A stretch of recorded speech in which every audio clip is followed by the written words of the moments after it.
So let me just explain in 2 minutes the Ukraine war. This is not an attack by Putin on Ukraine in the way that we are told every day.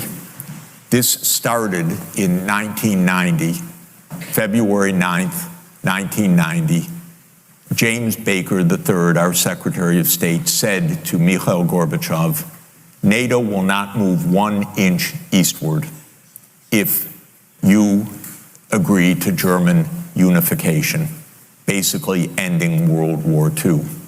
And Gorbachev said, that's very important. Yes, NATO doesn't move, and we agree to German unification.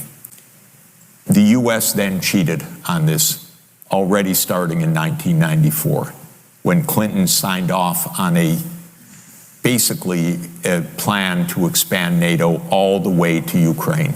This is when the so-called neocons took power, and Clinton was the first agent of this.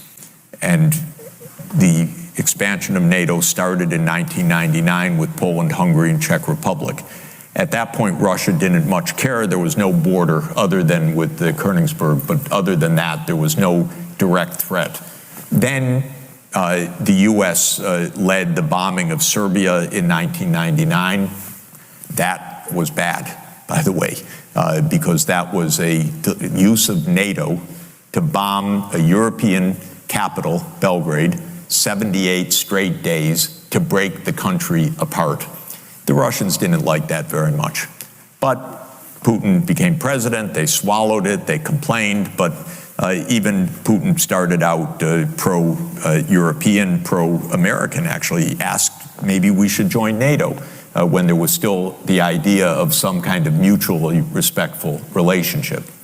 Then 9/11 came, then came Afghanistan, and the Russians said, yeah, we'll support you, we understand, to root out terror. But then came 2 other decisive actions. In 2002, the United States unilaterally walked out of the anti-ballistic missile treaty. This was probably the most decisive event, never discussed in this context.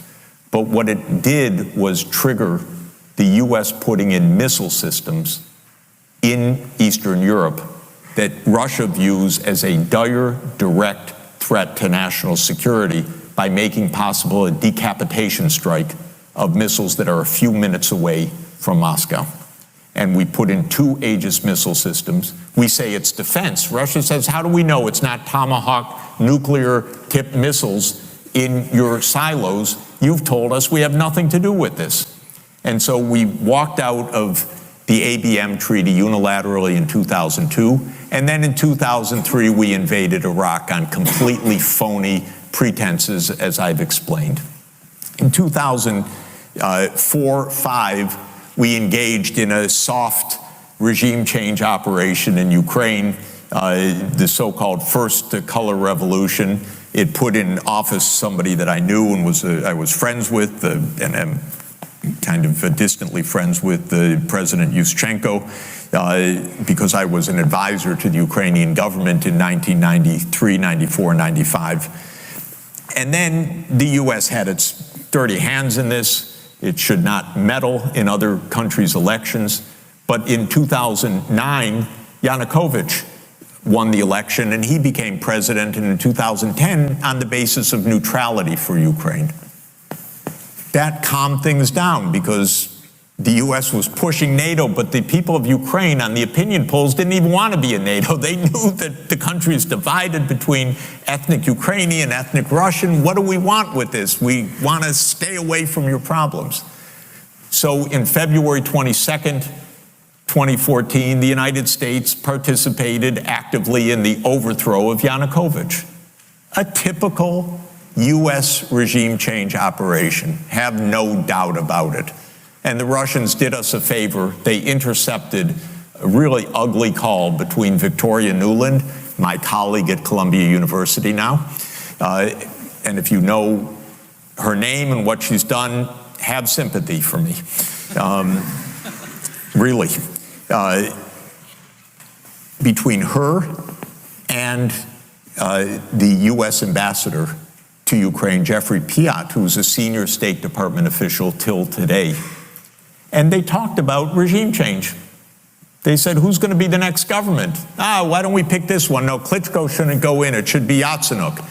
Yes, it was Yatsenyuk, and we'll get the big guy, Biden, to come in and do an attaboy, they say, pat him on the back. It's great. So they made the new government. And I happened to be invited to go there soon after that, not knowing any of the background. And then some of it was, in a very ugly way, explained to me after I arrived, how the U.S. had participated in this. All of this is to say, the U.S. then said, okay, now NATO's really going to enlarge. And Putin kept saying, stop. You promised no NATO enlargement. It's been, by the way, I forgot to mention, in 2004, Estonia, Latvia, Lithuania, Bulgaria, Romania, Slovakia, Slovenia, 7 more countries in the not 1 inch eastward. And then, okay, it's a long story, but the U.S. kept rejecting the basic idea, don't expand NATO to Russia's border in a context where we're putting in goddamn missile systems.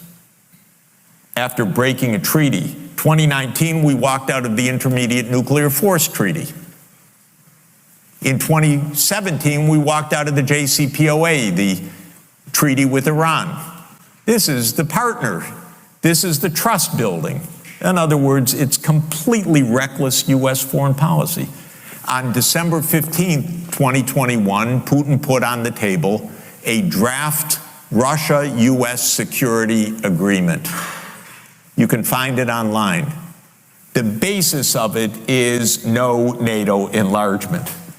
I called the White House that next week after that, begging them, take the negotiations. Putin's offered something, avoid this war. Oh, Jeff, there's not going to be a war.